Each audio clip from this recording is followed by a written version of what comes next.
सत श्री अकाल ते जी आया नू जी सारिਆਂ ਨੂੰ ਤੁਹਾਡਾ ਸਭ ਦਾ ਬਹੁਤ-ਬਹੁਤ ਸਵਾਗਤ ਹੈ ਤੁਹਾਡੇ ਆਪਣੇ ਕੁਕਿੰਗ ਚੈਨਲ ਖਾਣਾ ਮਨਪਸੰਦ ਪੰਜਾਬੀ ਵਿੱਚ।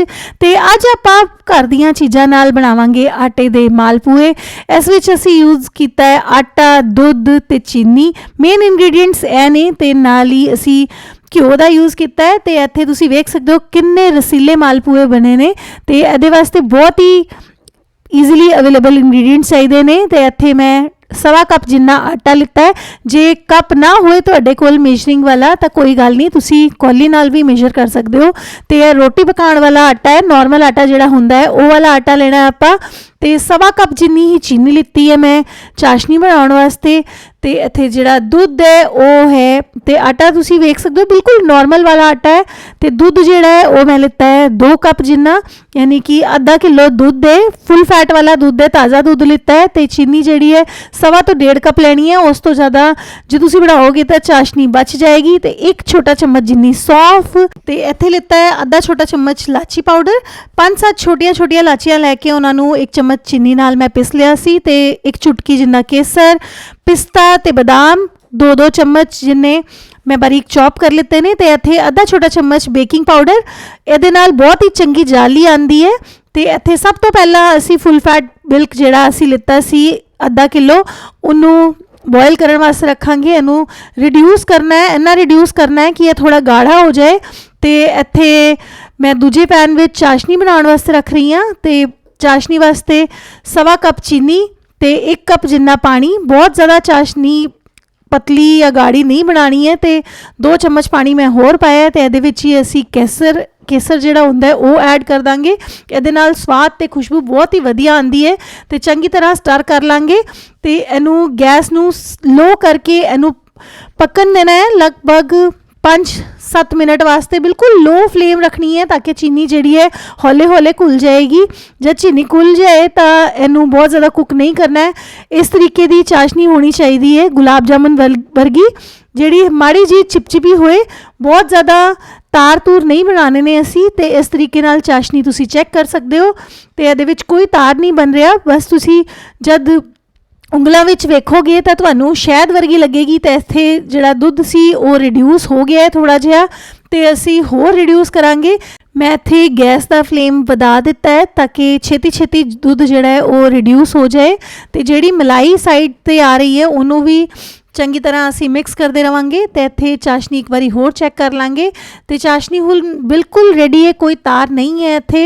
तो हुण आपां इनू रिड्यूस करके तुसी वेख सकते हो अद्धा रह गया है ये जिहड़ा दुध सी। ते मलाई भी असी विचों मिक्स कर दिती है सारी, ताकि जिहड़ा रबड़ी वाला टैक्सचर है वो आ जाए। तो इस वास्ते असी कोई मिल्क पाउडर या कोई जिहड़ा खोया हुंदा है वो यूज़ नहीं किया है। तो तुसी वेख सकते हो दुध की कंसिस्टेंसी किहो जी हो गई है, किस तरीके नाल कोट कर रहा है चम्मच नू। बस इस तरीके का चाहिए है सानू, ताकि जिहड़ा रबड़ी वाला जो टेस्ट है मालपुआ विच वो बहुत वधिया तरीके नाल आए। तो इत्थे हुण असी लै लांगे आटा। तो जिहड़ा दुध सी वो मैं ठंडा करन वास्ते रख दिता है। तो हुण असी ऐड कर दांगे इहदे विच सौंफ। तो जिहड़ा दुध सी वो पूरी तरीके नाल रूम टैंपरेचर ते आ गया, कोसा या नवाया भी नहीं होना चाहिए है। तो हुण इहदे विच असी ऐड कर दांगे दुध ते बेकिंग पाउडर। तो हुण इहनू चंगी तरीके नाल मिक्स करांगे। तो इनू पतला करने लई तुसी पानी यूज़ कर सकते हो या फिर दुध का यूज़ भी कर सकते हो, बट मैं पानी यूज़ कर रही हाँ। तो हुण थोड़ा थोड़ा पानी पा के असी गाढ़ा जिहा बैटर बना लांगे, बहुत ज़्यादा पानी नहीं ऐड करना है। तो इत्थे 1 कप जिन्ना पानी मैं ऐड कर रही हाँ। तो इनू चंगी तरीके नाल मिक्स करना है ताकि कोई भी गट्ठा इहदे विच ना रहन।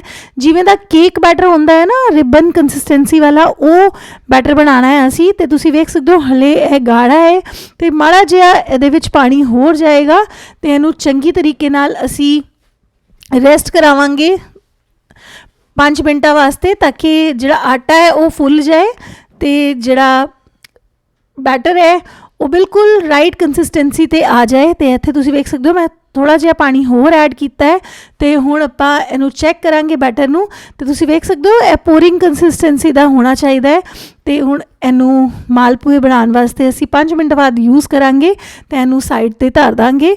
तो उत्थे असी रखांगे घिओ गरम ਕਰਨ ਲਈ। ਤੇ ਇੱਥੇ ਜਿਹੜਾ ਬੈਟਰ ਹੈ ਉਹ ਰੈਸਟ ਕਰ ਚੁੱਕਿਆ ਹੈ ਤੇ ਕੰਸਿਸਟੈਂਸੀ ਬਿਲਕੁਲ ਪਰਫੈਕਟ ਹੈ, ਥੋੜਾ ਗਾੜਾ ਹੋ ਗਿਆ ਪਹਿਲਾਂ ਤੋਂ। ਤੇ ਹੁਣ ਆਪਾਂ ਬਣਾਵਾਂਗੇ ਮਾਲਪੂਏ। ਤੇ ਮਾਲਪੂਏ ਬਣਾਉਣ ਵਾਸਤੇ ਮੈਂ ਅੱਧਾ ਕੱਪ ਦੇਸੀ ਘਿਓ ਦਾ ਇਸਤੇਮਾਲ ਕਰ ਰਹੀ ਹਾਂ। ਜੇ ਤੁਸੀਂ ਘਿਓ ਵਿੱਚ ਨਾ ਬਣਾਉਣਾ ਚਾਹੋ ਤੇ ਤੁਸੀਂ ਰਿਫਾਈਨਡ ਆਇਲ ਯੂਜ਼ ਕਰ ਸਕਦੇ ਹੋ, ਬਟ ਦੇਸੀ ਘਿਓ ਵਿੱਚ ਇਹਦਾ ਸਵਾਦ ਜਿਹੜਾ ਬਹੁਤ ਹੀ ਜ਼ਿਆਦਾ ਵਧੀਆ ਆਉਂਦਾ ਹੈ।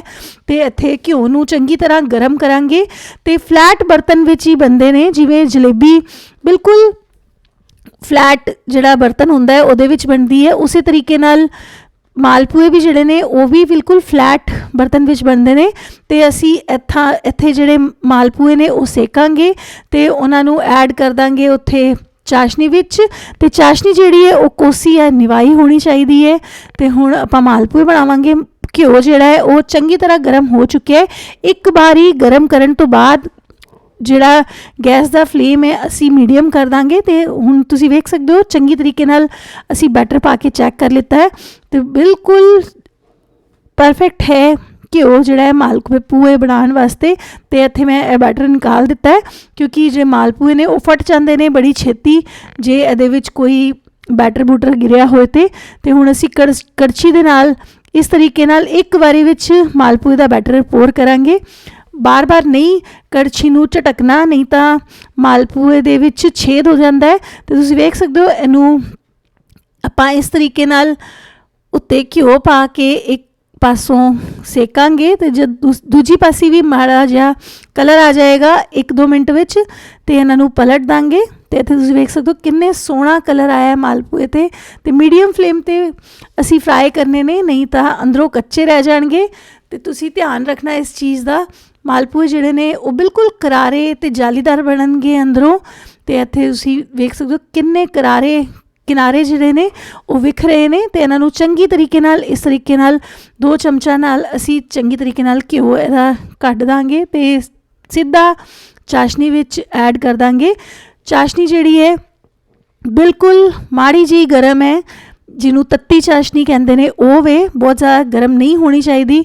ਤੇ ਹੁਣ ਅਸੀਂ ਇਹਦੇ 'ਤੇ ਜਿਹੜੀ ਚਾਸ਼ਨੀ ਹੈ ਉਹ ਪਾ ਦਾਂਗੇ ਚਮਚ ਦੇ ਨਾਲ ਤੇ ਇਸ ਤਰੀਕੇ ਨਾਲ ਛੇਤੀ ਇਹ ਜਿਹੜਾ ਚਾਸ਼ਨੀ ਹੈ ਉਹਨੂੰ ਐਬਜ਼ੌਰਬ ਕਰ ਲੈਣਗੇ। ਤੇ ਇੱਥੇ ਮਾਲਪੂਏ ਜਿਹੜੇ ਨੇ ਉਹਨਾਂ ਨੇ ਚਾਸ਼ਨੀ ਨੂੰ ਐਬਜ਼ੌਰਬ ਕਰ ਲਿੱਤਾ ਤੇ ਹੋਰ ਮਾਲਪੂਏ ਵੀ ਮੈਂ ਇਸੇ ਤਰੀਕੇ ਬਣਾ ਕੇ ਐਡ ਕਰ ਦਿੱਤੇ ਨੇ ਚਾਸ਼ਨੀ ਵਿੱਚ। ਤੁਸੀਂ ਵੇਖ ਸਕਦੇ ਹੋ ਕਿੰਨੇ ਸੋਹਣੇ ਚੰਗੇ ਮਾਲਪੂਏ ਬਣ ਕੇ ਰੈਡੀ ਹੋਏ ਨੇ ਤੇ ਕੋਈ ਵੀ ਨਹੀਂ ਦੱਸ ਸਕਦਾ ਕਿ ਇਹ ਆਟੇ ਦੇ ਨੇ ਤੇ ਬਹੁਤ ਹੀ ਵਧੀਆ ਬਣਦੇ ਨੇ। ਤੁਸੀਂ ਵੇਖੋਗੇ, ਮੈਂ ਤੁਹਾਨੂੰ ਤੋੜ ਕੇ ਵਿਖਾਨੀ ਆ। ਤੇ ਇੱਥੇ ਚਾਸ਼ਨੀ ਕਿਸ ਤਰੀਕੇ ਨਾਲ ਅੰਦਰ ਭਰੀ ਹੋਈ ਹੈ ਤੇ ਜਾਲੀ ਵੀ ਬਹੁਤ ਵਧੀਆ ਆਈ ਹੈ ਮਾਲਪੂਏ ਵਿੱਚ। ਟਰਸਟ ਮੀ, ਇੱਕ ਵਾਰੀ ਬਣਾਓਗੇ ਤਾਂ ਰੋਜ਼ ਬਣਾਉਣ ਦਾ ਦਿਲ ਕਰੇਗਾ। ਜੇ ਤੁਸੀਂ ਚਾਹੋ ਤਾਂ ਇਹਦੇ ਨਾਲ ਰਬੜੀ ਬਣਾ ਕੇ ਵੀ ਸਰਵ ਕਰ ਸਕਦੇ ਹੋ, ਜਾਂ ਫਿਰ ਇਸੇ ਤਰੀਕੇ ਨਾਲ ਤੁਸੀਂ ਜਦ ਚਾਹੋ ਆਟਾ, ਚੀਨੀ ਤੇ ਘਿਓ ਨਾਲ ਮਾਲਪੂਏ ਘਰ ਵਿੱਚ ਬਣਾ ਕੇ ਰੈਡੀ ਕਰ ਸਕਦੇ ਹੋ। ਤੇ ਇੱਥੇ ਮੈਂ ਇਹਨਾਂ ਨੂੰ ਸਰਵ ਕਰ ਲਾਂਗੀ। ਤੇ ਸਰਵ ਕਰਨ ਲਈ ਮੈਂ ਇਹਨਾਂ ਉੱਤੇ ਮਾੜਾ ਜਿਹਾ ਡਰਾਈ ਫਰੂਟ ਜਿਹੜਾ ਹੈ ਉਹ ਬੁਰਕ ਦਿਆਂਗੀ। ਤੇ ਇੱਥੇ ਮਾਲਪੂਏ ਜਿਹੜੇ ਨੇ ਉਹ ਬਣ ਕੇ ਤਿਆਰ ਹੋ ਚੁੱਕੇ ਨੇ। ਤੇ ਤੁਸੀਂ ਵੀ ਆਪਣੀ ਫੈਮਿਲੀ ਵਾਸਤੇ ਮਾਲਪੂਏ ਘਰ ਵਿੱਚ ਆਸਾਨੀ ਨਾਲ ਆਟੇ ਨਾਲ ਬਣਾ ਸਕਦੇ ਹੋ ਤੇ ਬਣਾ ਕੇ ਮੈਨੂੰ ਜ਼ਰੂਰ ਦੱਸਣਾ ਕਿ ਤੁਹਾਡੇ ਮਾਲਪੂਏ ਕਿਹੋ ਜਿਹੇ ਬਣੇ।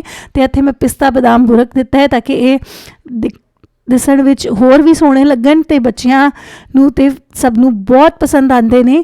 ਤੇ ਇੱਕ ਵਾਰੀ ਟਰਾਈ ਕਰਨਾ। ਤੇ ਇੱਥੇ ਤੁਸੀਂ ਦੇਖ ਸਕਦੇ ਹੋ ਕਿੰਨੀ ਚਾਸ਼ਨੀ ਭਰੀ ਹੋਈ ਹੈ ਤੇ ਗਰਮਾ ਗਰਮ ਮਾਲਪੂਏ ਰਬੜੀ ਦੇ ਨਾਲ ਜਾਂ ਖੀਰ ਦੇ ਨਾਲ ਕਿਸੇ ਵੀ ਤਰੀਕੇ ਨਾਲ ਤੁਸੀਂ ਸਰਵ ਕਰ ਸਕਦੇ ਹੋ, ਕਿਸੇ ਵੀ ਤਿਉਹਾਰ 'ਤੇ ਬਣਾ ਸਕਦੇ ਹੋ। ਤੇ ਤੁਹਾਨੂੰ ਆਉਣ ਵਾਲੀ ਲੋਹੜੀ ਦੀਆਂ ਬਹੁਤ ਵਧਾਈਆਂ ਤੇ ਮਕਰ ਸੰਕ੍ਰਾਂਤੀ ਤੇ ਨਵੇਂ ਸਾਲ ਦੀਆਂ ਵੀ ਵਧਾਈਆਂ। ਤੇ ਤੁਸੀਂ ਮੈਨੂੰ ਜ਼ਰੂਰ ਦੱਸਣਾ। ਤੁਹਾਡਾ ਬਹੁਤ ਸ਼ੁਕਰੀਆ ਚੈਨਲ ਨੂੰ ਸਬਸਕ੍ਰਾਈਬ ਕਰਨਾ। ਸਤਿ ਸ਼੍ਰੀ ਅਕਾਲ।